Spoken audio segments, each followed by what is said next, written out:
كلامك مش حيأثر فيا،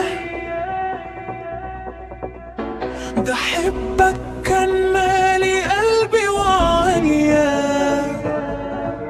وخلاص نسيتك ونسيت الحنية. ده انت ما رحمتنيش ولكني قاسي عليا. غرامك ليه؟ أحبك ليه؟